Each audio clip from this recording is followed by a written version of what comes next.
Well, hello again, William Chambers here. And this might look like a cemetery here right now. At least for all you Oliver guys. You know what, if I was to die, I think I'd put one of these, have one of these as my headstone instead of a granite stone. But the reason I got them all sitting here is because I'm getting them ready for sandblasting. Like I said, trying to get as much done here as I can while the weather's good and while I got time. So so I've got the 1800, the 1600, and obviously the 1800 propane tank. And we've been doing some phoning around, and we thought we might have to replace it because of the age. But as long as we get it pressure tested and inspected, we should be all right. So I'm going to sandblast it up and paint it, and then they can inspect it. This thing weighs a ton. I bet it weighs as much as two of these. My brother brought it over in the loader tractor in the bucket, and the old tires in the front were just squatting. So, yeah, it's pretty heavy. It'd be even heavier if it had propane in it, but it's right empty, so. And here I got the 1950 and the 1550 here, so. And those two were hand painted.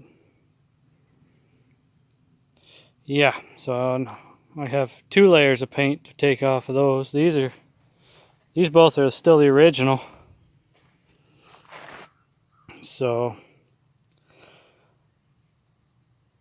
yeah, it's a hot day.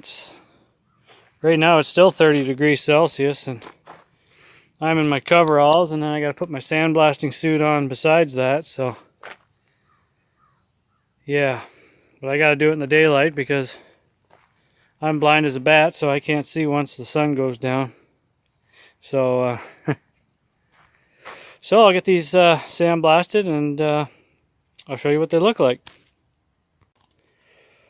Well, here it is a couple days later, and I got some sandblasting done here. I got the 1800 and 1600 grills done, and I got the boat anchor propane tank sandblasted. So I'll get these primed and painted as soon as possible, so I don't have to sandblast them again. These always take longer than you think because it doesn't look like much surface area, but when you start going in and around inside each one of those squares, it takes a lot of time. It takes about a bag of sand too. So this tank, the paint didn't come off too bad. I didn't see any holes or anything.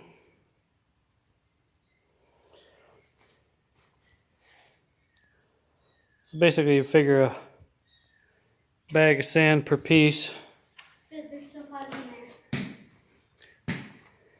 And I was feeling motivated tonight, and I dug the Oliver 88. Now you can take a good look at it in the daylight, or what's left of the daylight.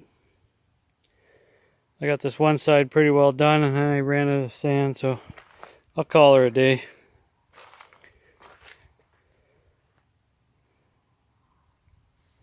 I guess this light color here, that's the primer underneath the green there. Like I say, I sandblasted basically to get the rust and loose paint and everything off. You don't necessarily have to go down to bare metal if you're going to prime it, which I will. That way the paint comes out a lot more even. I thought it was going to be a fairly easy task to do these wheels, but these cast centers, I know darn well I'm not going to get that nut off.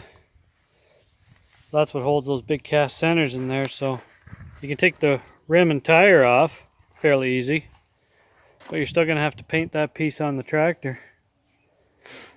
The front, you can take the cap off, pull the wheel bearings apart, which is probably what I'll end up doing.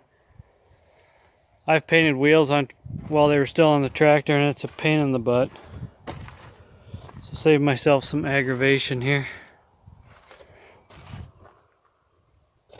Good thing about this tractor was already, like I said, it was already in pieces when we got it, so just go at her and sandblast it.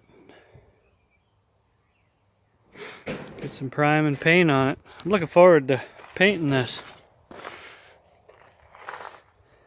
Now I do have a question for all my viewers, and that is, what color paint is on these tractors? I know it's not the meadow green. At least I don't think it's the meadow green. It's the 4-digit series, but it's a lot darker green, I think. And the reds, it's a lot darker red than the vermilion, so then the bit of yellow on the front here. So if any of you could tell me what the actual colors are, the name of them, or the PPG code would be great. But like I've said, the codes are a bit different here in Canada because of the laws against the whatever you call it, chemicals, or just a bunch of BS in my opinion. But anyway, call her a day and finish sandblasting this tomorrow, and if I can get those 3 pieces in there painted tonight, then maybe I can wheel this thing inside tomorrow.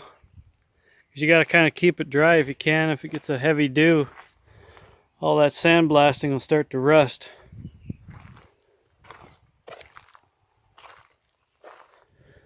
Dad's got a bit of work to do. The carburetor leaks, and the fuel line leaks, and the sediment bowl leaks. So you don't put much gas in it when you're going to use it. Put a couple liters in it to get it where you got to get it, because it just leaks out. Doesn't matter whether you shut the tap off or not. So that is what it is, you know.